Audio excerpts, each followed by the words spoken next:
Hello and welcome into the newest episode of Pat's Latest. I'm your host, Mike Gambardella, and today we dive into a full rookie report and take a look at the number of sheer first year players that could actually end up starting for this New England Patriots team. One that really does have playoff aspirations and will need some big time contributions from those rookies. How many could end up starting as soon as week 2? The number might surprise you.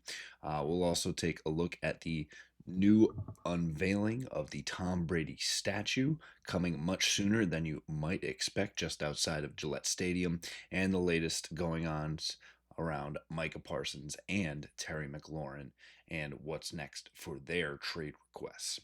Before we get into everything, make sure you go down and subscribe for the channel. Give us that like and make sure you're checking out all of our old episodes so you know what's going on with your Patriots.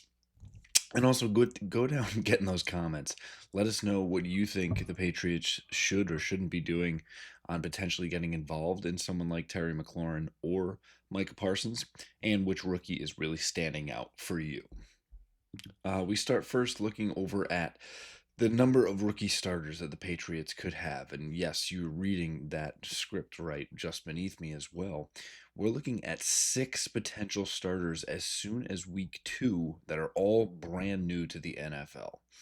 I think 2 absolutely are shoo-ins now, and one of them is very surprising. The first, number 4 overall pick, Will Campbell, will be the left tackle, no questions asked. The surprise is the one standing next to him at left guard, Jared Wilson, the third rounder, the center, really, from Georgia, is going to be the starting left guard. It seems like he has earned that spot. He is getting praise left and right. Some media pundits even calling him the most impressive offensive lineman on this team. And that's saying a lot when you have Mike Onwenu, guys like Morgan Moses out there as well. Wilson has taken his opportunity and completely ran with it. So there's 2 starters right there. You're looking at 2 others on the special teams. Julian Ashby, the long snapper who they drafted, and Andres Borregales as well, the late round picks, will be staples of the special teams units. And expect them to be joined by 2 others very soon. And dependent upon matchups and how things kind of break, the next 2 guys are very much going to be involved in the offense, will be in rotation. Whether you want to call them a starter or not, I think is up for debate, and probably wouldn't say it on week 1, but depending on how they do by week 2, they could absolutely be the starters. The first would be Travion Henderson. As a second rounder, he's absolutely your third down back at the very least, just for pass blocking alone, let alone his great game breaking ability and the ability to catch the ball out of the backfield. But if he has a breakout game 1 and Ramondre Stevenson fumbles, don't be surprised that week 2 he's out there starting.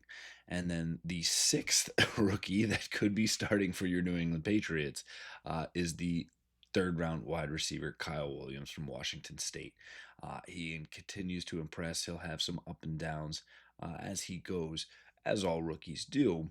But again, if he makes a big splash play in week 1, if Matt Collins is better in a situational role, things as you're kind of trotting out there. If you're looking for that X wide receiver, I think Kyle Williams absolutely has the ability to take hold of that job and run with it. So that's 6 rookies that could be starting by week 2 for your New England Patriots. And that's not to say that there aren't more who could actually surprise you, as there are several others looking at the 4th round beyond and even undrafted that will make this roster as we take a look at the full rookie report here. And starting with Craig Woodson, the safety from Cal, as operating as the 4th safety for this team right now.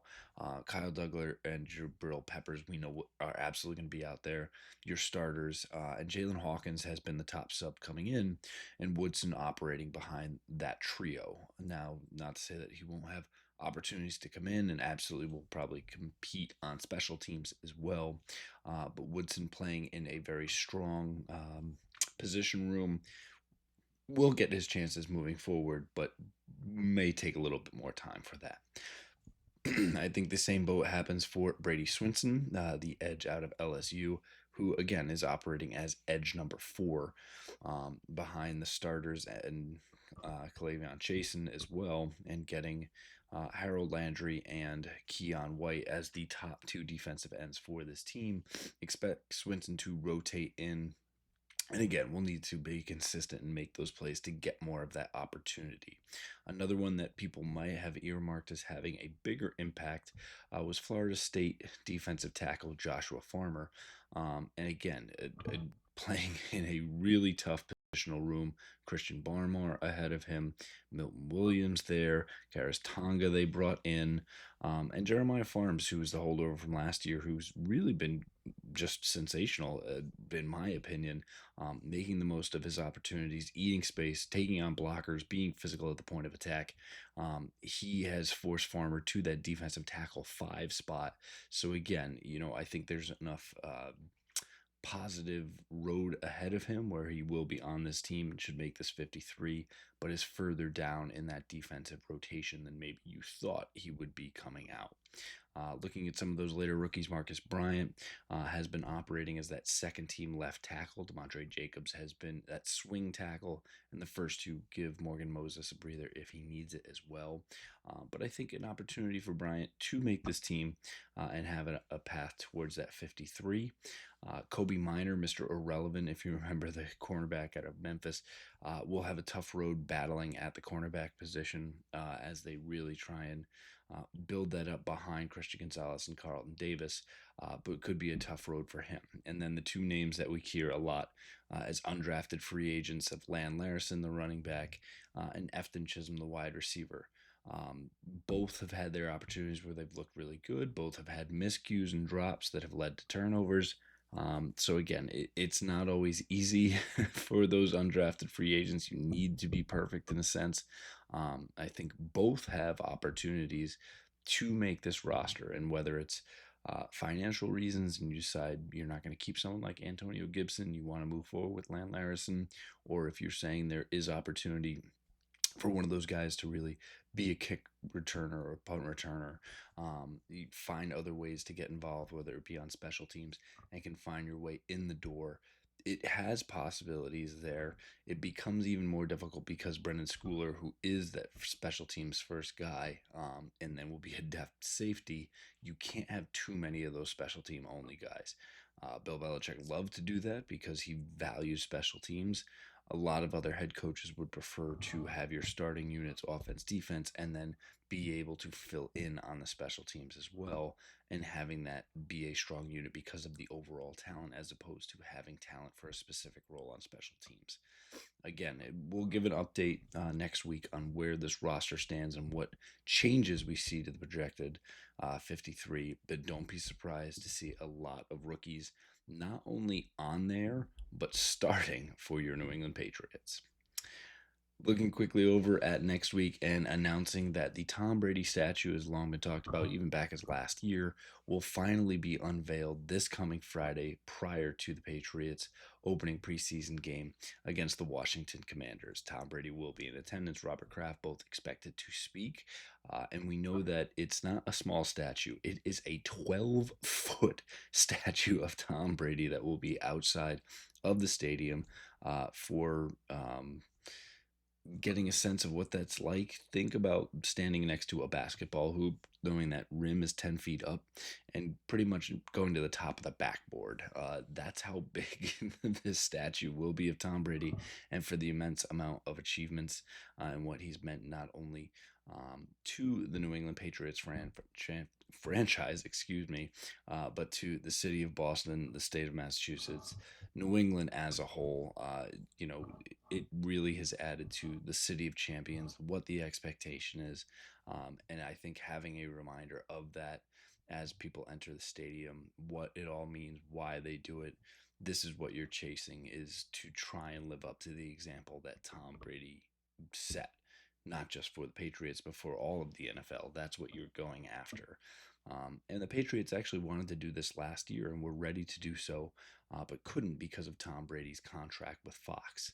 I think they had lined up for week 4 or week 5 to have that Dolphins Patriots game. on Fox was scheduled for it. Patriots unfortunately had lost 3 in a row, and Tua Tagovailoa got injured, and suddenly Brady and that top Fox team was pulled off the game. So they didn't want to move too many things around. They had opportunities to look at a midweek chance to bring Brady in. Didn't ever seem right, so take a break from that and get him in here. And excited to just have another reminder of what the truly great days of this organization have been. Again, what that example is, how do you get back there, and hopefully in 20 years you might be putting Drake May on the other side. Yes, we're very much ahead of ourselves there, but the opportunity prevails. Finally, we take a look at Micah Parsons and Terry McLaurin. We continue to talk about these. We talked about it in the offseason, the dead period, even in training camp, where we knew that this could be something that could happen, where both players need and deserve bigger contracts. For various reasons, they're not getting them. For Terry McLaurin, it is because of his age and not wanting to give multi-year contracts to a player at 30 years old. Micah Parsons, that is not the case. He's really running into this Dallas Cowboys issue with Jerry Jones of, wanting to do contract extensions a specific way and not having, overt conversations with agents, and wanting to do it on his timeline, and not caring about bad press.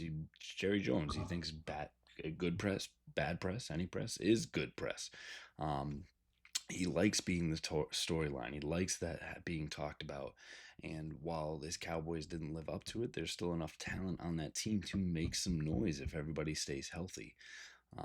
Again, it's how much star players really want to deal with this. And at the end of the day, money talks. And same thing for Dak Prescott. When you become one of the highest paid players in NFL history, if they do the same as Micah Parsons, he'll walk it all back and say, "Hey, it's part of business." That I felt like they didn't want me here, so I didn't want to be here.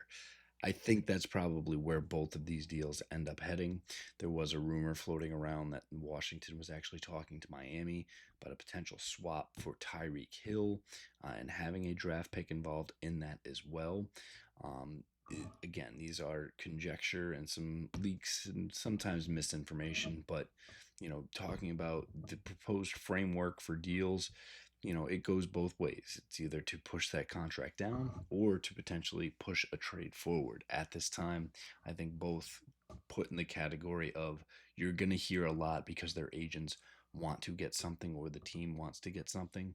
Expect both deals to get done for both to stay.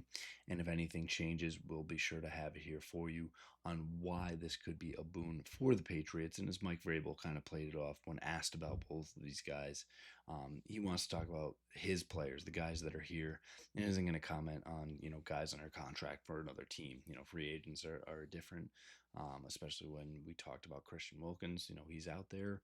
We can talk about him. Other guys are on contracts for other teams. When it gets to a certain point, he will address. Don't expect it to be anytime soon, but again, expect the Patriots to do whatever they can to get better. That'll do it for us here on this episode of Pat's Latest. Again, make sure you go down, subscribe for the channel, give us that like, and go back and check out all of our old videos. And finally, get in the comments. Let us know which rookie you've got your eye on and what other potential trades the Patriots could make to make sure this team is in the playoffs in 2025. Again, that'll do it for us. Make sure you check everything we put out so you know what's going on with your Pats, and fight on, Foxborough.